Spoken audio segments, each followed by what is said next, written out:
The most sensitive way of testing for thyroid function is to measure TSH. TSH stands for thyroid stimulating hormone. That's an anterior pituitary hormone, similar to FSH. So FSH was follicle stimulating hormone.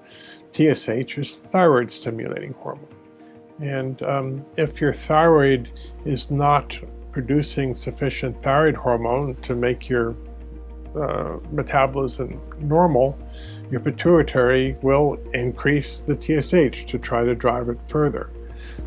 So it's very easy to detect when one has an underactive thyroid because the TSH goes up higher.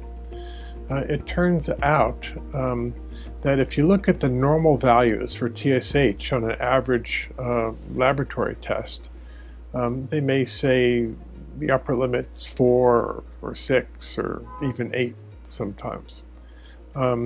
However, it's now pretty much agreed that when one is pregnant, you want to have the TSH levels around 2. And so in anticipation of trying to establish a pregnancy, we regulate our patients so that their TSH values are around 2 before we start their fertility treatment. Recently, we've been looking at how normalizing that TSH actually helps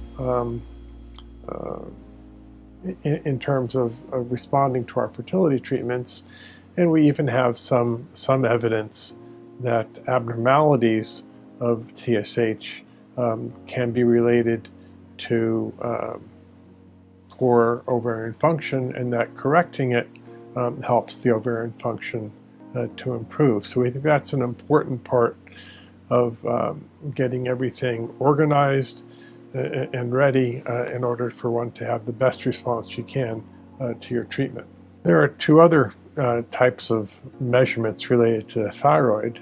Those are direct measurement of the thyroid hormones and also looking at immunological antibodies to the thyroid. Women who have an overactive thyroid, of course, will have higher than normal levels of thyroid hormones.